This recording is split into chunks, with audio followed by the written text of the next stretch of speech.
Yeah, this is the C-Town Rivals podcast where we break it down on sports, all sports, not just football, not just basketball, but a little baseball as well. And yes, the city of Chandler certainly has a championship pedigree, that's for sure. And who else has a championship pedigree aside from myself? Ralph Amsden, of course, and certainly Adam Beadle. These are my guys, and we love rolling through the city. We like talking to high school coaches. We like talking to players. We love tweeting. And gentlemen, I am so thankful that I have my Twitter back. That was quite the chronicle of trying to go through all that. It was a mess. I'll say this: we've heard the expression, you never know how bad you want something until you've lost it. I felt disconnected. And yes, I obviously have access to the C-Town Rivals podcast Twitter, but at the same time, having your own and being able to toggle and tweet and just kind of really be involved, I felt separated. I truly did. So it was different, but Ralph Amsden, I'm alive and well. Sort of. You survived a double scare. Yes. For the people that don't know, your Twitter got hacked for about a month, and then you got it back. And an hour after you announced you were back, you got hacked again. Yes, and you helped me quelch that in a major way, and that was good. But I'm duly authenticated, have the whole 2FA and all that stuff. So it's so now we're good. We definitely are good. And I tell you who else is good? Valley Christian. And I think we're gonna have a special guest join us very soon. But the three teams in this city came up with championships, and my guy Cameron Bergloff, starting pitcher in 23, in 24, in 25, and in 26. You are a three-time champion. Cameron, hey, great for you to join us.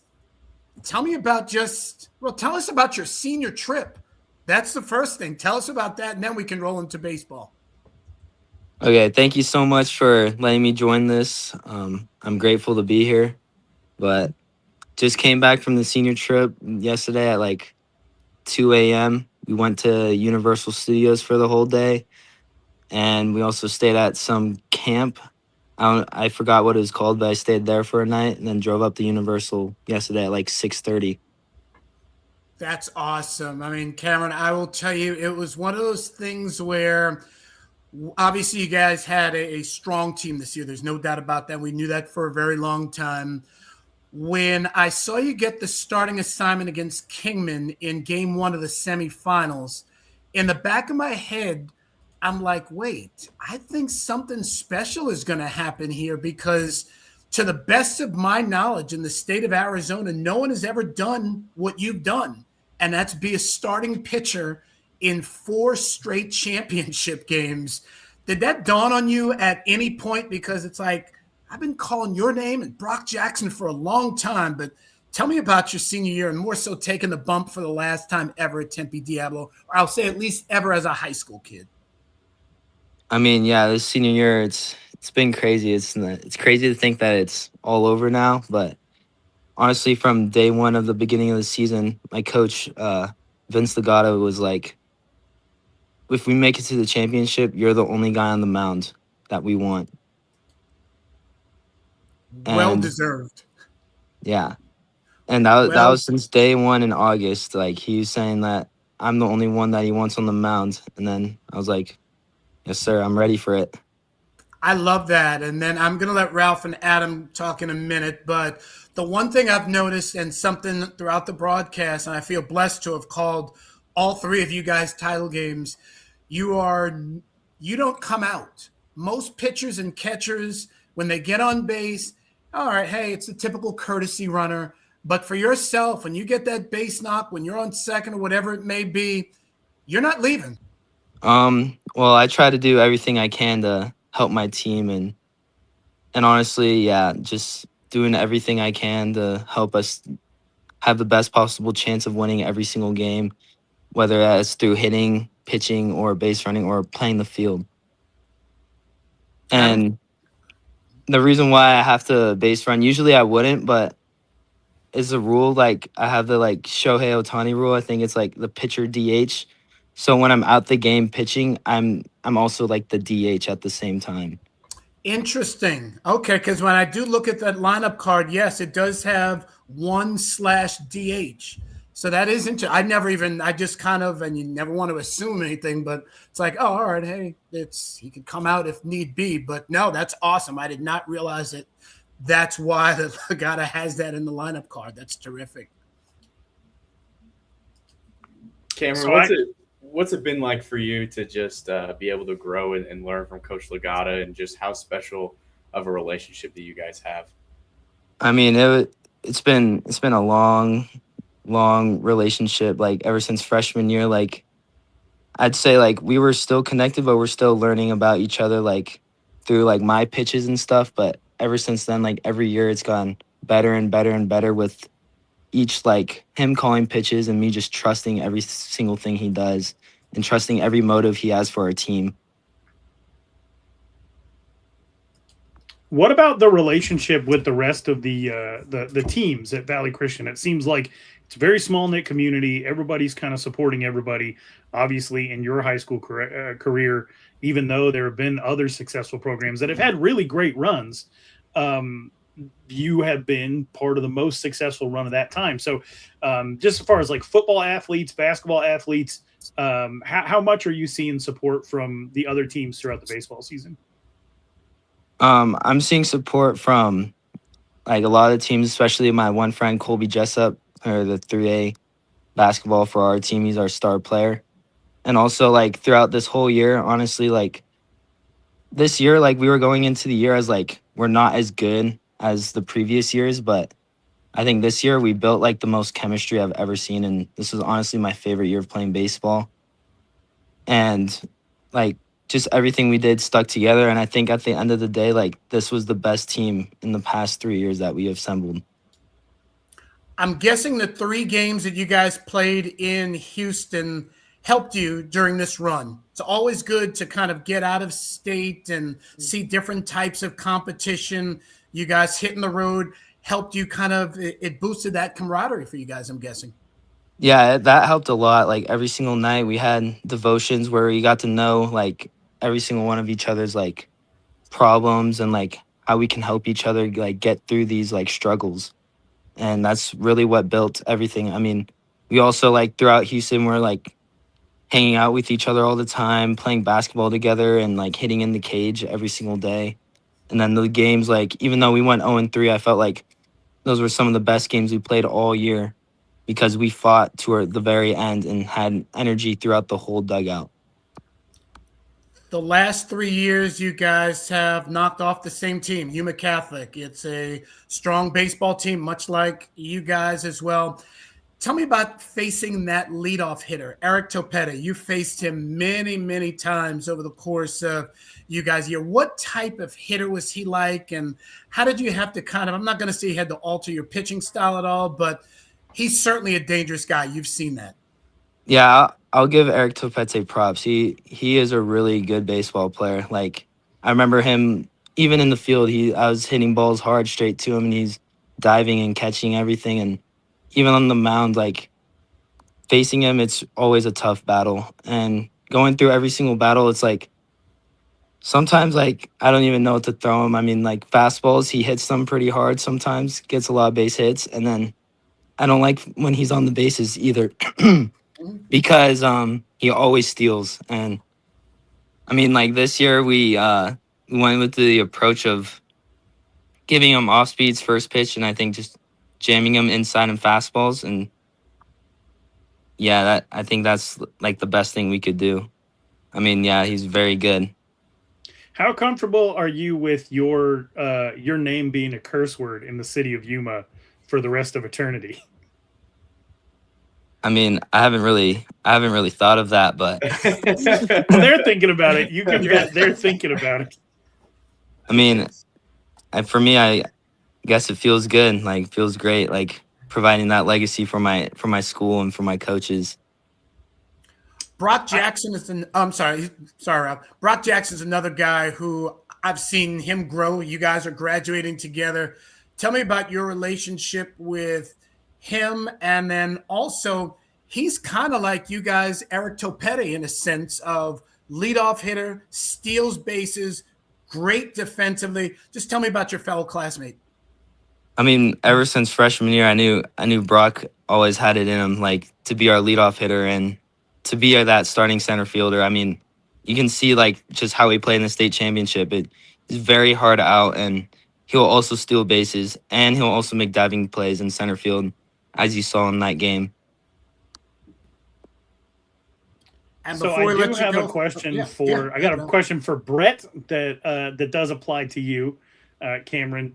I'm gonna give Brett 4 names because he's not a little bit. He's a big time baseball historian. I'm gonna give Brett 4 names, and we'll see if he can make the connection here. Okay, so we're gonna start off with Joe Ryan, who is, I believe, currently pitching for the Minnesota Twins. Okay. And then I'm going to give you Jason Thompson, who you might remember from your childhood, Brett, hit over 200 homers in the bigs, was actually replaced as the lefty in the Pittsburgh Pirates lineup in 1986 by one Barry Bonds. Adam Kennedy, who had a heck of a postseason run in the early 2000s, I believe, with the Angels. At the time. Mm-hmm. And then Robert Fick, who was a pretty decent catcher. I think even might have made an all-star team once in 2002. Do you know what those 4 guys have in common? Wow, you have given me a wide variety of names. I mean, I'll say Jason Thompson. No, with the Pirates, you're right. The whole Barry Bonds scenario. I remember him when he was a rookie with the Tigers. Yeah, like you said, strong lefty bat. But those 4 guys, I don't know how to connect them. Okay, Cameron, do you know? No idea. I don't think he's heard of most of these guys. They are all alums of CSU Northridge. I was gonna say something like that because I know Joe Ryan went to CSUN. So tell us about that. Tell us about the future for Cameron Bergloff in baseball. The Matadors. It all started off with I was just talking to Coach Brendan Brooks, and he wanted to come out and watch me and pitch in the Fall Classic, but this was last year in 2025. But I told him like I wasn't pitching at all. I was like training and taking a break from pitching in games until like starting of the season because I wanted to gain some more miles per hour on my fastball and stuff. And through taking that break in the fall, I was able to. And Brendan Brooks, instead of me going to pitch in the Fall Classic, I invited him to go out and watch a bullpen. And ever since then, like he wanted me to go on a visit, and I really liked everything that they were doing there with Coach Cornejo and Paul Kloss. I really like his pitching philosophy, and it just felt like home for me. That's awesome. I'm going to throw in one other guy, current major leaguer, center fielder for Denzel Clark. Denzel Clark, you know the deal. He's a Matador as well.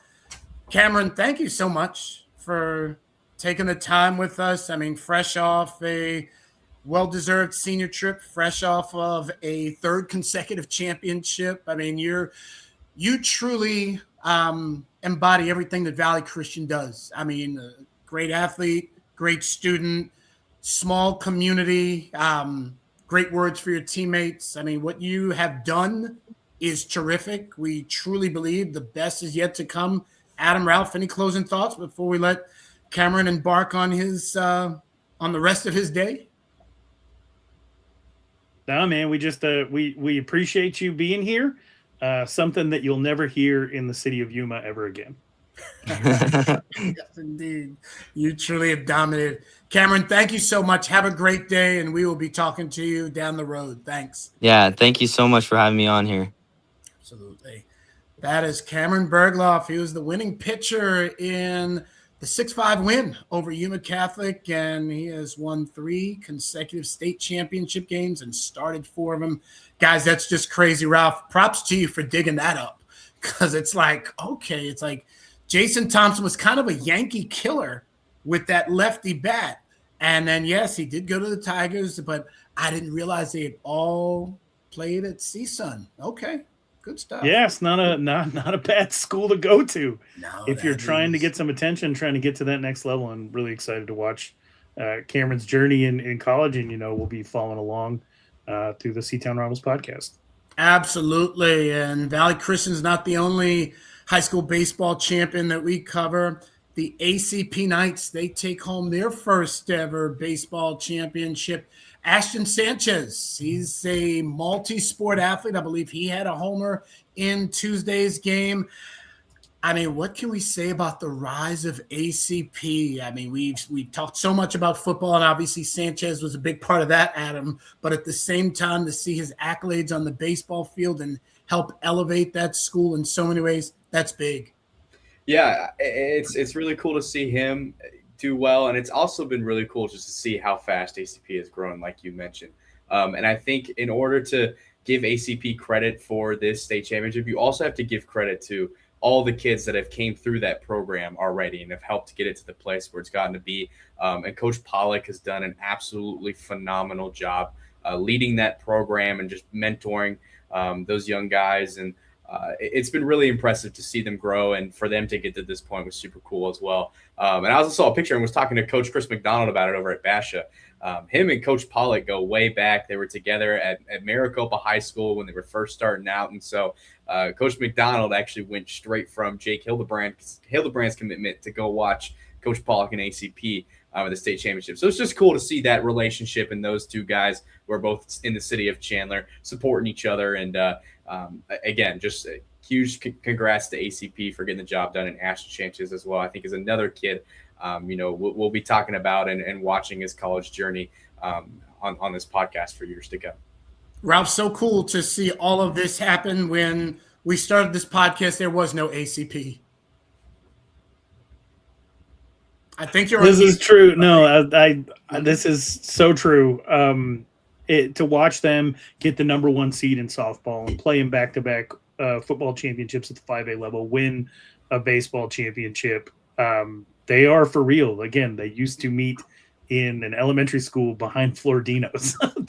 I went to 3rd grade there. Shout out to Erie Elementary. But it's it has been phenomenal to watch. They gained a reputation as a school that that prepares you to be a well-rounded person beyond athletics and other extracurriculars, and that reputation has carried them to doing some really special things. And I wanted to make sure that I gave a mention to Jaden Guglielmo, who this was his senior year, and he started off with kind of a tough run of having to go up against Chandler and some 6A playoff teams. And by the end of the season, during that playoff run, I think he had 2 hits. I want to say 2 runs in the championship game against Horizon, and on the season 3 triples and 17 stolen bases. He actually led the team and was just an absolute menace on the base path. And so when you get somebody like that who is always dangerous, and you talked about the season that Sanchez had, and it was a fun bunch, and they deserve this title. Horizon was a really good team that got hot late, and ACP took care of them in an 11-3 championship game. And Adam, the Hamilton Huskies, 10 titles, 10, however we want to dice it up, 1 through 10, 10 through 1. You were there. You were able to see your alma mater come up with another title. I mean, what can we say about Coach Woods, this team? I don't know. There's not enough great words to say about that program. I'll say that they were one of the first programs to take me in when I first moved here. And I've never let go of that. Haven't been able to make as many games over the last couple of years as I'd like.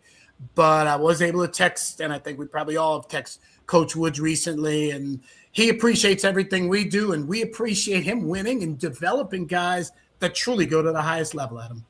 I will say this state championship was one of the coolest, most fun baseball games I've ever watched. To see the resiliency from Hamilton after going down 7-0 early, for them to just stick in it, for Dean Thompson to come in and pitch 4 scoreless innings after Corona was just raking the bats early, to see guys like Ben Ball just absolutely dominate at the plate. Parker Ron, had a homer that really was kind of the cherry on top for Hamilton at the end of the game. I mean, this was just, it was unbelievable. It was unbelievable to see the way this team fought back.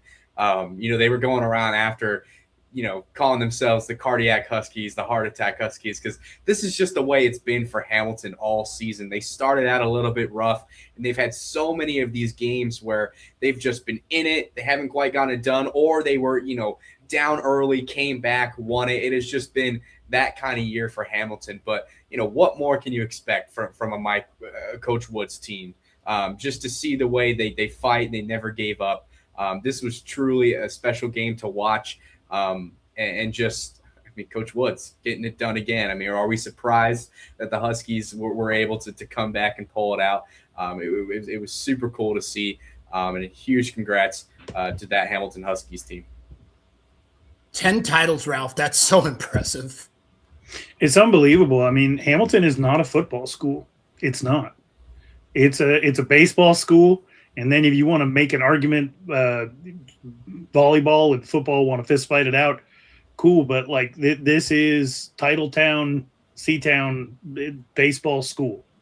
And, there was a point at this season when I called you and it was like 10 games in and Castile had a plus 70 something run differential. Unreal. And they looked like they were the ones that were going to be on the revenge tour to take down Corona, which has been, almost a dynasty over the last few years. And for Hamilton to continue to build, show that they're not to be forgotten about or trifled with, and it's real cool and cute that other teams in the city are doing good things. And it is true. Like Perry is doing good things. Castile is so dangerous, and the talent they're bringing back next year, they're definitely going to be right back in the mix if they can keep that culture and keep that mindset.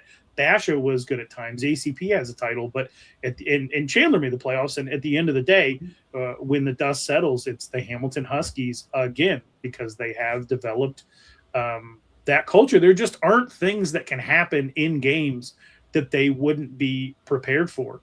And This one has to be incredibly special, and it'll go down in history as incredibly special because they did lose.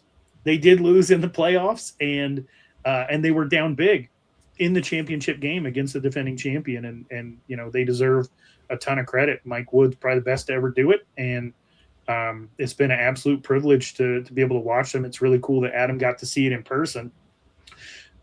One thing about this podcast is we always pay respect where respect is due to teams that are outside of our district. And good riddance to 2026 Sandra Day O'Connor. Never want to see them again. They beat Perry. They beat Basha. They beat Hamilton in the playoffs. Yep. They beat Castile. Thank God for Chandler. Chandler got him 3-1. Hamilton got him a couple of times. But, I mean, they took it. Part of me was like, God dang, I would want to see this O'Connor team take on Corona. Come to find out, they played. It went 12 innings, and they only lost 10-9. And so shout out to Sandra Day O'Connor. Good riddance. Never want to see you on the schedule again. Good Lord, you're tearing the whole district up there for a second. Oh, man. Wanted to give them a shout out for sure. Absolutely. No, it's we're able to truly put a very nice bow on the end of baseball season. But we got some football to talk about as the CUSD Jamboree was in full effect over 2 days. And it truly is a caravan from school to school, team to team. And I want to say this was the first year that I actually did hit all 6. Normally I get to 4, sometimes 5. For a while it was all in one day, but I did make an appearance at all 6. And Last year, Adam, you and I started at Chandler. This year, you and I started at ACP. I finally got to meet the new coach. We'll get him on the podcast, obviously, a couple of times over the course of the football season. But Purple Rain is alive and well. Good to see that energy at 7 in the morning. And, of course, I think the one thing, all of us media folks, we love the food. Yeah, hey, you can pass out the water and stuff. But when you start breaking out breakfast burritos and donuts, that's why, in addition to the kids, that we like showing up. Absolutely. I will mention that I did do a one-on-one with Jacob. Yes, Rutter. yes, you did. No, you you go did and that. do it over on the Arizona Varsity YouTube channel. Just plugging that real quick. Definitely. No, you did very well with that. My favorite part about going to this showcase, that it took me a total of 23 seconds to drive out of my driveway through the back gate of ACP and into the parking lot. I could you not. I played a song on my car and didn't even get to the main part of the song before I was parked and out of my car at ACP. So that was nice to be able to wake up in the morning early, but to be able to be right there behind the school. Because I'll say for you, not to cut you off, Adam, I'd never been in that back gate before. So I'm like, where am I going? And you got the school kids and all that sort of stuff. So it was a trip, but I'm glad it worked out nicely for you. No, it was great. I pulled right out of my driveway. And you gotta tell people. You have to tell people what you're listening to, or people are gonna assume that you just didn't get to the chorus of Barbie Girls. So you gotta drop. Dude, I don't even know. I think I was trying to get. Listen, these 2 days of this USD Showcase are like two of my favorite days the entire year. And it was an early morning, so I think I was trying to just get the blood going, get hyped up. I think I was listening to like house music or something like that, probably. So I don't know, but it didn't even get to the good part of the song. No, you didn't get to the bass drop. I didn't get the bass drop. I'm like listening to house music, trying to get all energized in the morning. But anyways, talking about ACP, this is a team like you mentioned, Brett, that is on the come up. They are just doing so many great things, and I think they've got so many great returning players. Obviously, we talked about their quarterback Gunnar Schmidt, who we did see come in for a little bit last season, and he was able to do some really impressive things, in my opinion, for an ACP team that already had a great quarterback in Evan Heinrich, who was killing it. Gunnar Schmidt came in and just took over that role and won them some games. Two of the kids that really stick out to me the most, one of them is Corey Horn. He's a two-way player, running back, defensive back. He put on about 15 pounds this offseason. He had over 100 carries last year for ACP. I think this kid is going to absolutely explode and be one of the most dynamic running backs in 5A next season. I'm really excited to watch him grow. And another kid whose name I got to throw out there, I don't correctly know how to pronounce it, but Enoch Adegoki, I think that might be right. I don't know. 6'6", 240-pound defensive end ACP's got over there. He got an offer from Northern Arizona after the showcase. I talked to Coach Rutter a couple days later. It sounds like they're going to play him actually mostly at offensive line this season, just because that's where it'll help him out the most. But I wouldn't be surprised if we also see him play a little bit of D-end. This guy is so versatile. I think he moves really well, and he's going to be really the difference maker for ACP this season. So it's going to be excited to watch him. And then they got a couple other guys as well on that team. Dalton Speaks is another one. Kingston Lambert, I think, is a guy that could make some plays. I'm big on Dalton Speaks. Yeah, Dalton Speaks. Jacob Randall, I think, another guy on the offensive line is really going to help him out this season. So this is going to be a fun ACP team, and I love the vibe, the coaching staff over there. I think Coach Rutter has already done a great job of assembling a group of people he trusts, and a group of a lot of C-Town people, a lot of people from Valley Christian, from Chandler, from Hamilton, and a couple mix of ACP guys that have already been through the program on his lower level staffs. So I'm excited about this new era of Arizona college prep. I think it's going to be a really, really fun team, an exciting team to watch and talk to. Absolutely, Ralph. Them 7 a.m. starts are early, but it's really cool to be out there.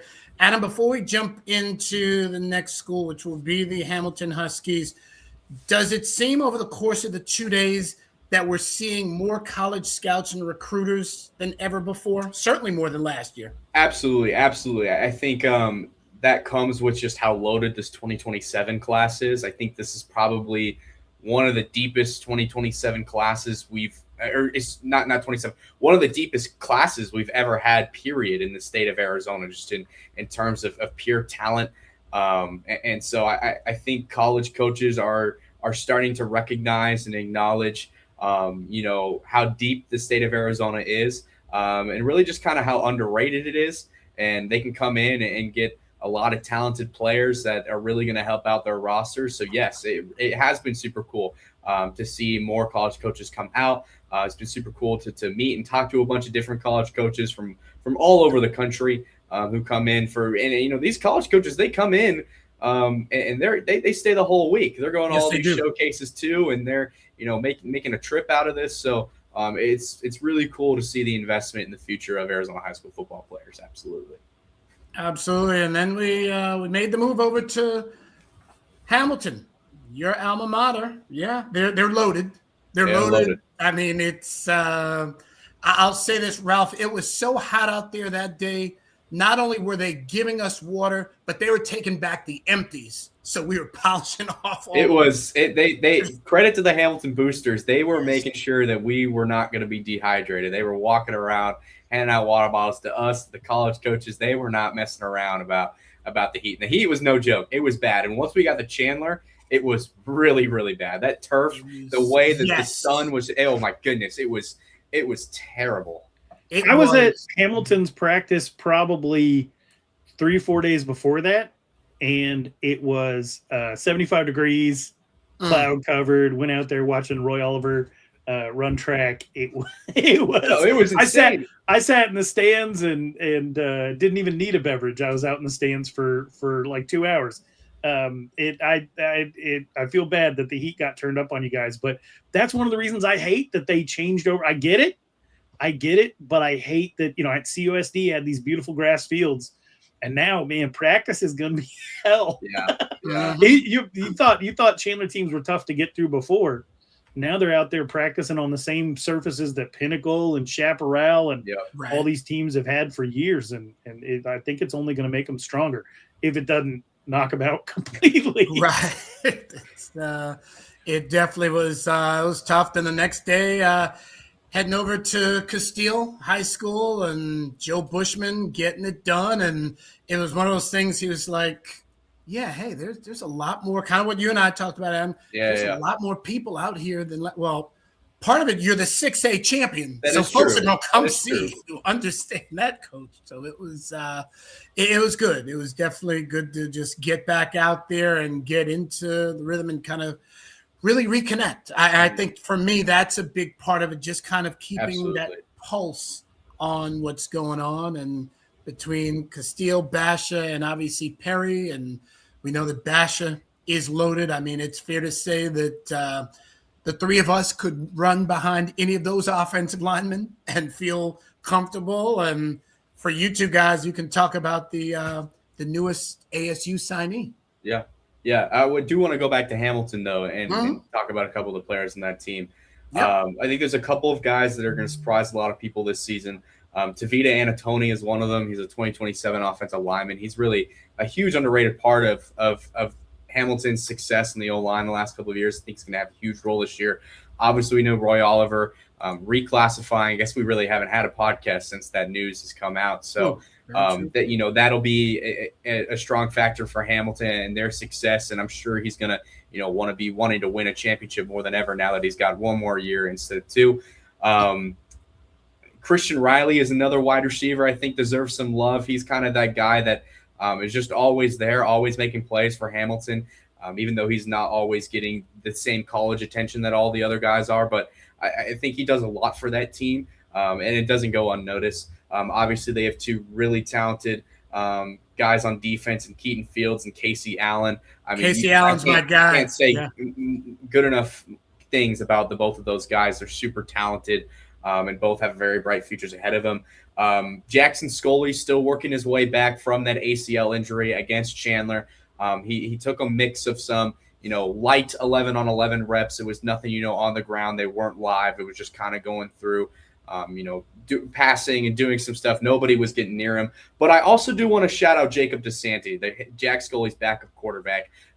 You talked to Coach Dixon a little bit just about how much he has meant to that team over the last couple of months, just to be that guy to, take those reps when, Jax isn't perfectly healthy, or they do some other things that it might not be the best scenario for Jax to be practicing at that point in time. And he's just been really proud about the way Jacob has been able to come in and do the things that they've asked him to do. So I just want to give him his flowers because I think he deserves it. Obviously, two great running backs in Devontae Roebuck and Skylar Cole, who will probably be, in my opinion, the best running back tandem duo in the state this season. Right there, we could be looking at 1,000 yards apiece. We could be looking at 1,000 yards apiece. Yeah, I was about to say that exact same thing.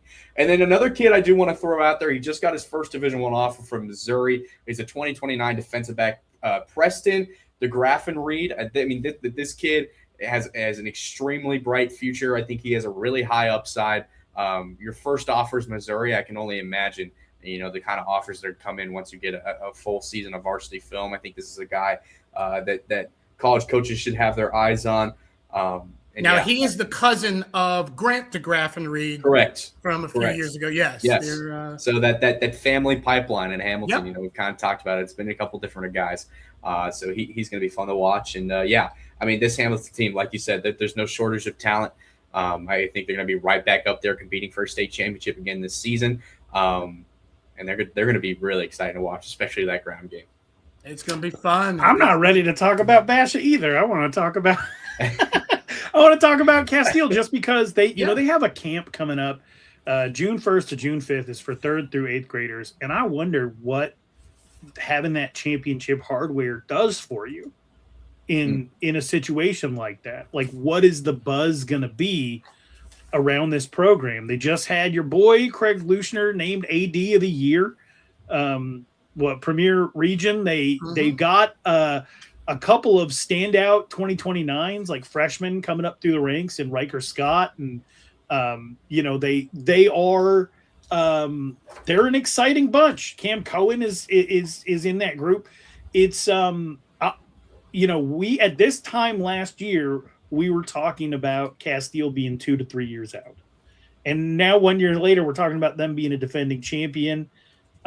They're out here doing crazy sand volleyball fundraisers.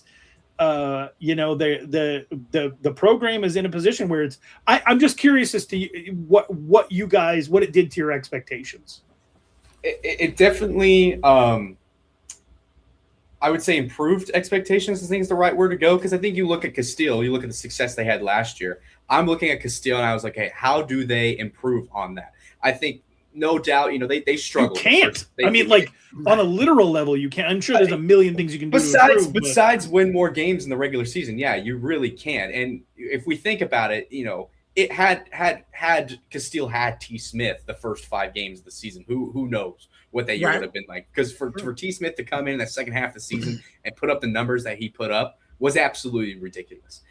So I think now it's just they've got more talent. They've got more experience. They've got a full year under this coaching staff who already led them to a state championship in the first season. So I think, if anything, this is intriguing for any young players in the state to go look at a staff, which, by the way, their head coach was at one point a college head coach. Correct. And so there is so much knowledge to gain. I think you're spot on, Ralph. That's what makes Castile sort of one of the most attractive spots in the state of Arizona right now. And I think we've seen that, especially when we're out there with the immense amount of young talent, the 29s they had. A couple of guys I just wanted to throw out. Of course, this is all out of order because it's in alphabetical order, but there was a 29 in particular. First of all, Jax, I'm going to say this last name wrong. Jax Demelmayer. He was just, talk about a kid that's got an absolute leg, a cannon. For a leg. He got an offer from Northern Arizona after the showcase. And then there was one other kid as well that I saw that I wanted to throw out there because I think that he is going to really – I can't find his name. While you look for that, I do want to point out the one thing that it won't be like this at Castile forever. I think the numbers in that program will be built back up to where you'll be in the same situation that the Castile baseball program is in, where if you want to transfer there, you're going to be part of a winning team, but maybe you aren't going to get playing time because they're already stacked. And so, if you look at Saguaro's dynasty, they go 13 championships at Saguaro or something like that. But if you look at them through like the 2010 to 2020 run that they went on with Jason Mons, the reason people transferred to Saguaro is that they could play there. The program, and to this day, you pointed out they had like 21 kids at their showcase. The program for the longest time, it's not a neighborhood where a lot of people grow up. It's a neighborhood where a lot of people stay, and they hold on to their homes, and they become boomers in the orange groves and live out a fantastic life. But there's not a lot of kids just near Saguaro to go play at Saguaro. That's true. And so, Castile's a situation where the numbers in the program are a little bit depressed, but there's just that so many people have so many other choices of schools to go to in the surrounding neighborhoods. They could have a big program, but if you're looking to go to Castile now, there's a pretty good chance you'll play. And I think that makes them a really intriguing program, because when you look at a team coming off a championship, it's like, oh, where do I send my rising ninth grader? Right. Or, I was buried on a depth chart at a great school. Where are opportunities for me? And I think it puts Castile in a really unique situation. And I think also, too, another thing to add on to that, just about location-wise, I mean, I think about where a lot of people are moving to right now in Arizona, and that's the Santan Valley. So not only are you pulling kids from, Gilbert, borderline Chandler area, but you're also going to start pulling in kids from the Santan Valley because there are a lot of people moving there right now. So it's absolutely right. Like in Saguaro, same situation. It's something to watch out for with guys moving in. The 29s that I wanted to talk about, Hezekiah Smith, he's the younger brother of T. Smith. I think he's going to be a difference maker next year. And then Simeon Sykes as well. This is the linebacker I'm super excited for. He is a very bright future. So a lot of young talent. And who knows? Maybe even there could be more in the 2030 class that are coming in.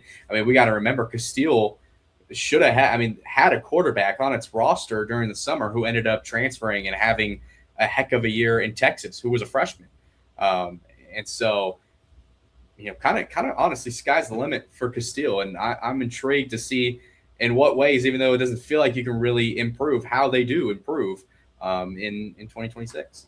And I'll say from a coaching standpoint, Bushman's not going anywhere. He's not young in a sense of, oh, hey, there might be another job that's appealing to him. I'm going to leave. He moved. He's like you said, he was coaching college in Oregon. He likes this area when he was recruiting. So he's like, hey, this is home. So I can't foresee him really leaving until he's like, hey, you know what? I'm retiring fully. So, I think that stability is huge. As Ralph if any ACP fans have made it to this segment, they're just sitting there nodding their head because they follow Doctor Who rules with their head coach. It's just everybody gets a turn. And so, I definitely hope that that's true for them.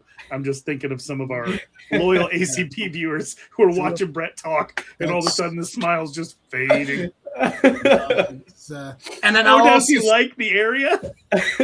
Well, he moved from Oregon. He enjoys. Yeah. I like this area too. It's fantastic. But no, I think Bushman is going to be there for a while, and then. Also, I'll just say his he welcomes the media. And obviously there was a previous regime in which things weren't you just didn't have as much access as we would have liked. And what I've been seeing from Bushman from day one, he has been very media friendly. And obviously he's a true football coach, but at the same time, he's made it easier for folks to cover Castile football, and I think that also goes a long way. Kids are having fun suiting up for him, so that's good. Definitely good stuff. Basha Bears, Perry Pumas. Who's next? Let's talk about Basha, and I think we could, Ralph, maybe you want to start this off, kind of talking about Jake Hildebrandt's commitment to Arizona State, and just to see, how long this went on since basically his 8th grade year. And I kind of mentioned something on the Speak of the Devils podcast the other day about Hildebrandt's commitment. What's kind of full circle about this is Hildebrandt almost played for Jason Mons at Saguaro before Jason Mons took the tight end's job at Arizona State. So for that to happen, and then Jake ends up at Basha, has the 4 years as he has a full starter, gets the golden ticket as the one kid really that will probably end up being the only kid from the golden ticket ASU's golden ticket initiative to go play for the Sun Devils. It's all of this just seems kind of full circle. Teammates with the offensive line coach's son, yeah, etc. I tell you what I like about this for ASU is if you think about the elite offensive linemen in the history of the state of Arizona, they almost always pan out. Mm-hmm. You know, you have Tosh Baker getting playing time at Notre Dame on a team that made a run to the national championship. You got Elijah Page out there at USC, and their championship window is open if you believe the way that Lincoln Riley talks. But, you know, you had Taylor Lewan go to Michigan and have a standout NFL career. You know, both Christian Westerman and Casey Tucker. Casey Tucker more so had time in the NFL, but both were elite college players. Actually, both of them bounced back to finish their careers at ASU. There are not you'll find situations where Arizona's best defensive linemen or Arizona's best defensive backs, according to these people who rate these players in the star system, whether it's Rivals or 247, you'll find guys that don't pan out. I mean, Anthony Lucas was supposed to be a first-round pick, and he went undrafted, right? So, you know, you have a lot of examples of this at almost every position but offensive line. So for the experts to love Jake Hildebrandt and for him to make an out-of-high-school commitment to Arizona State is an incredibly big deal for ASU. For him to do it prior to the start of his senior season is great marketing throughout the year for both Basha, because that will increase the interest in their program, and they're already probably the most interesting program in the state. But that, you know, and then they'll find out, oh, he's blocking for a running back that's, you know, a high-level commit, you know, blocking for a quarterback who's surely about to get massive recruiting attention. Their defensive backs have, you know, a bunch of college offers. It's just it's going to be a rising tide rises all boats situation. And so some of Jake Hildebrandt's teammates will have Jake Hildebrandt to thank for that, because the casual high school football observer is going to be paying attention to Basha now.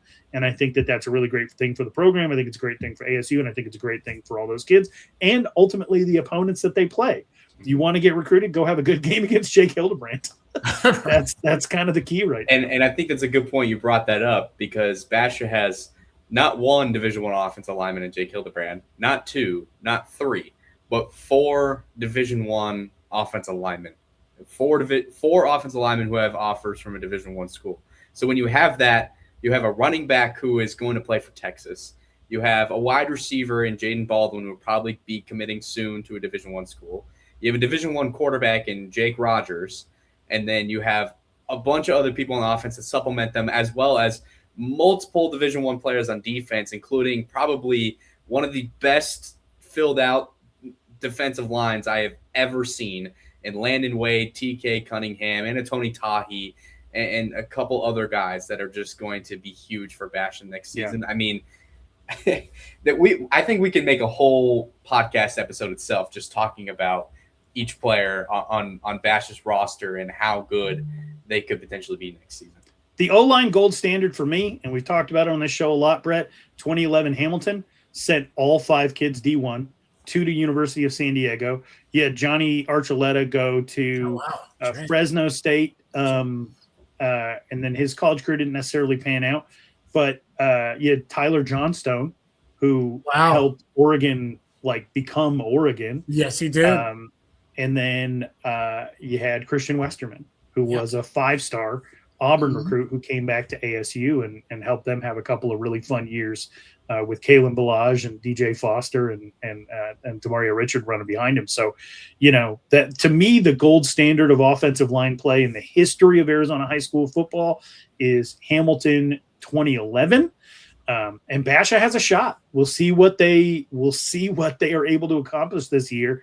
And they also have the other weapons that can help make this offensive line function. So I'm really, really excited to see what this team is able to accomplish. It's a team that's going places. They will have a very good year. Points are not going to be a problem. The Perry Pumas, they wrap up the CUSD Jamboree, and again, good to get out there and see what Coach Hathcock is doing. And he just wants to have fun. He's a winner everywhere he's gone, and he is going to win some games over with the Perry Pumas. I truly believe that he brings a different dimension than Coach Ortiz. It's just different styles. Both guys we have great relationships with. There's no doubt about that. But at the same time, yes, new coach brings in new optimism, and I think Hathcock's track record leads you to believe that with what the Pumas have and what guys can come in and do, I think Perry can be okay. They could be a 6A contender sooner rather than later. Yeah, this is my first time getting the chance to chat with Coach Hathcock since he's taken the job at Perry. And I think two things stood out to me the most. One, he's excited about his team and its coaching staff that it has. I think he's just thrilled to be at Perry where he's at. And with that comes the second thing that stands out to me, which is he understands the expectation of being at a CUSD school. He knows that if you're at a CUSD school, you're going to be expected to compete for a championship every single year and to build the best roster you can and to mentor and develop your players in the best way he can. And I think he feels that where he's at, the people he has on the staff and the resources he has available to him, that he feels they can accomplish that very, very quickly at Perry. And I think given his track record, especially over the last couple of years, just of what he's been able to accomplish in the short amount of time, it won't take long for Perry to figure things out and to be able to get back to winning a lot of football games again. And they've got a great quarterback in Kel Snyder in the backfield to help lead them to it, as well as a stud wide receiver named Augustine. Yep. And as they develop and grow the rest of this roster, I think we're going to quickly, as we get into the 2026 season, be able to identify what the identity of this team is. I like it. I definitely like it. I look forward to seeing them in action. So yes, indeed, it was a good 2 days of jamboree. It was a good 2 days of high school baseball. And I want, Ralph, anything before I I just wanted to make a quick comment on Jeremy Hathcock, because when we started this thing, it was 2012. So, there was some crossover there because he was at Desert Ridge at the time, and they were highly competitive. And in, the first year, really the first 2 years of doing C-Town Rivals, I wasn't doing statewide Arizona high school football. That really all kind of started in 2014. But for those 2 years, there was a team that went undefeated against the state of Arizona outside of losing to the 2012 state champion twice and the 2013 state champion, which might be the best team to ever do it, once. But outside of those games, completely undefeated against the state of Arizona, and that was Jeremy Hathcock's Desert Ridge Jaguars. And one of the reasons they brought him in at Perry was to compete with their rival, Basha. And I remember back in 2012, the very first time I ever saw Jeremy Hathcock coach, he beat the living hell out of Basha, put up almost 50 points. And by year 4, when we were covering the whole state, we watched Chandler drop 60 on them. 60 on them in the 2015 season, third game of the season. And that year for Chandler ended with losing to Jeremy Hathcock in the playoffs. And Jeremy Hathcock taking Desert Ridge to the championship game against Centennial. And if DJ Davidson doesn't go down with an ankle in the first quarter of that game, perhaps it's more competitive. But this is somebody who wins everywhere. It's like putting The Rock in your movie. You're going to sell more tickets, right? So, he is going to get this team moving in the right direction. He is also not a person who you can dominate as a parent. That's big. I'll say it straight up. That's big. Yep. And that's not to say that people in the past weren't. It's just that it's not. There are going to be people who don't have the thought to test Jeremy Hathcock, right? So it's very possible he'll have less to put up with.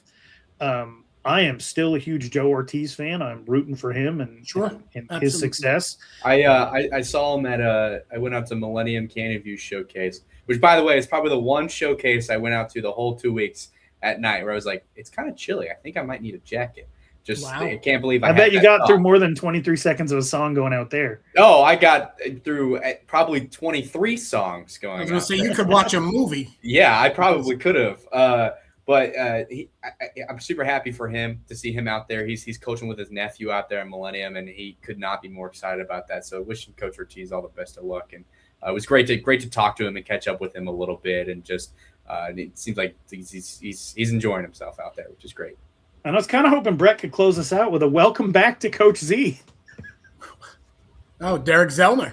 Yeah. Yes, freshman coach at Hamilton. I mean, I think that's awesome. I mean, 6 months ago or so, Derek Zellner just admittedly wasn't in fantastic shape. He's like, hey, I'm alive, but I've got some things I have to work on internally. And lo and behold, he has gotten better and different type of mindset. And certainly as a freshman head coach, you do not have the demands on you as a varsity head coach. So he is going to have fun and he's going to enjoy coaching the incoming freshmen, the 14-year-olds. He's going to develop because we know that he's a guy who has won in the past. I think he's going to be a nice internal feeder system for the higher levels of the Huskies. It's a great move, and it's weird to see him last year in Purple Rain colors, so to speak, and now he's in Hamilton colors, but he's still part of the CUSD. He's part of this podcast, and it's terrific. You know, I got to talk to him for a little bit while we were out at the ACP showcase because he's still a teacher over there. He's still coaching or still teaching, and just to talk to him and hear it, just to hear him talk and to be able to catch up with them and see him doing really well now. And I know he's super excited about the opportunity of being able to coach freshmen, and I think he's just really grateful. It sounds like all the parents that are of the incoming freshmen he told me that he talked to are just excited that they have someone like him who has so much experience that he has to be able to mentor their kids. So I think it's going to be exciting to watch to see what this group of Hamilton freshmen looks like, just being mentored by a guy like Coach Z. Before we close, though, I have to say we completely forgot to talk about Chandler and their showcase. And so I did want to mention a few guys just because they do have so many studs over there. Obviously, Will Menzel is the big name, the 5-star quarterback headed to Oregon. Me and Ralph were actually out at his commitment, getting to see him do that in front of all of his teammates. And then Jai Jones, obviously, we've talked about this kid many times in this podcast. I think by far he's going to be the best two-way player in the state of Arizona next season. Another guy I kind of wanted to shout out that doesn't get a whole lot of love all the time is Jude Jones. He's a defensive end over at Chandler. I think he's going to have an incredibly big and important year for the Wolves, as well as Jackson Zambricki, who struggled with some injuries at times last season. I think he's healthier and ready to go. Iona Kupu is another guy we've talked about multiple times on this podcast, and just the stuff that he does at the linebacker position. So I'm really excited to watch this team play. I think they're going to be competing, and I just we talked about Bash, we talked about Chandler. I cannot wait for that week 1 matchup. It is going to be a lot of fun. It's going to be a lot of fun. It's a Thursday night. I know 2 people who'll be here. Maybe Ralph, you jump on that jet. Why not? Hey, now that I got to, you told me TJ Green was out there, but I got to hang out with him after Will Menzel's commitment. Dude, I'll fly. I love hanging out with you guys, but I'll fly out to talk some ball with TJ Green. He says Utah's not falling off with Morgan Scalley as head coach. So for those of you who are pay attention to win totals and things like that, perhaps that information is valuable to you. But he's a believer in Morgan Scalley in Utah, and gosh, one of the best running backs to ever come through Chandler. And everything that happened with him almost happened by accident. You just always got to be ready for an opportunity. So if you're a player, you're watching this and you're third string, you might be a 2,000-yard rusher this year. You just depends. Stay ready. You don't got to get ready if you stay ready. And that's true. Him and Chase Lucas are probably 2 best examples of that I've ever seen. And they both came out of the same high school. It's going to be fascinating to see how Will Menzel handles going from no one talking about him to being the number one Being the guy, yeah. quarterback in the country over the span of a year. I will tell you, at his commitment, probably the most endearing thing to me is he knows who he's committing to. He's sitting in front of just his teammates. He's on a YouTube show where they didn't even have anybody show up live to interview him. It's just a laptop. And before they went live, he put his hand up and he had and it just, to me, that type of stuff just shows that you care.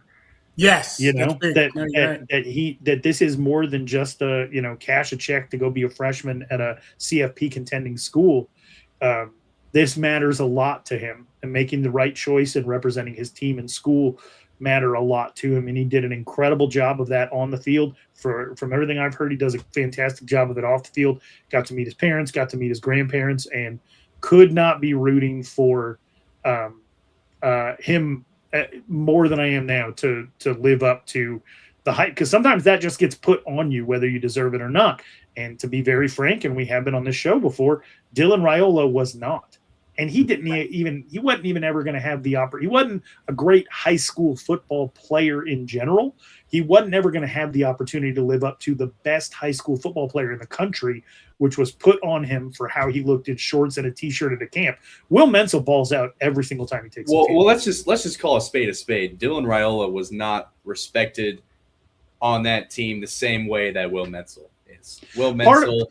Part of that comes from, if somebody tells you that something is orange and you look at it and it's green, you're going to lose trust in not only the person, but the thing. Mm-hmm. And the thing didn't do anything, right? And the thing about Dylan Raiola is he didn't ask to be named the number one player in the country.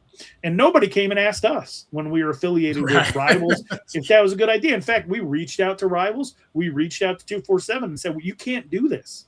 He's not even the best quarterback in this city. Right. He's going to transfer to Pinnacle. He's not even going to be the best quarterback on that team. Mm-hmm.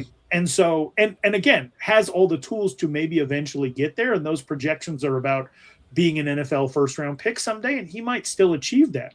But as far as just being loose enough and reading the field well enough, there are kids like Mason Crossland who are 5'7" who will go down in high school football history as monsters who could throw for 700 yards in a game. A good game for Dylan Raiola was 200 yards. That's a really tough thing for a kid to have to live up to, but they've turned around and they've done the same thing to Will Menzel.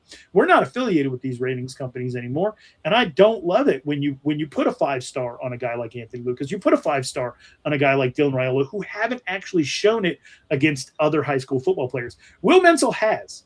And handling this pressure is going to be – he's not going to lose the respect of his teammates because of what other people said about him, and he has no control over. So I'm trying to be sympathetic to the Raiolas and the situation they were in. But the truth of the matter was that was going to be a lose-lose situation. Will Menzel has the opportunity to take Chandler back to a championship, just like he did last year. He has the opportunity to go back after, Hamilton in a rivalry game. He's going to have a ton of opportunities to prove that he's that guy. And if he lives up to it or he doesn't, that stuff happens. That's just part of it. At one point, Ryan Kelly was the number one dual threat quarterback in the country out of Basha, according to ESPN. Ryan Kelly never threw a pass at the FBS level in college due to injuries. You don't get to control all the outcomes, but at least Will Menzel's going to have the opportunity to, even if he does what he did last year, to show people he's a very special high school football player, and I'm very excited about that opportunity for him. That's good stuff. We'll reconvene at Media Day. I don't know the date, but the last week of July normally is. So Adam, you and I will chop it up over there. And Ralph, we will certainly connect. And we've mentioned 7 of the 8 schools. Got to mention Seton Catholic. You guys really have embraced this podcast. It's been really special working with Jim Schubert, the athletic director. They do a lot of stuff on YouTube, just inviting us to the award show. And most recently, on behalf of the 3 of us, I signed the court for Karen Self, the C-Town Rivals, blessed to know you type of thing. So, overall, what the Sentinels are doing, and we look forward to really diving deep with head coach Hinshaw. That's going to be good stuff. So it's but for now, ladies and gentlemen, Corey enjoy yours. Huh? I said Corey Edwards, man. Corey Edwards. Yes. He's going to Had be a the big real year, deal. and he's only going to get better next year. Absolutely. I fully agree. Adam, as always, it's great. Ralph, as always, terrific. I'm Brett. We'll see you guys next week. Have a great summer, everybody. Thanks for watching and listening.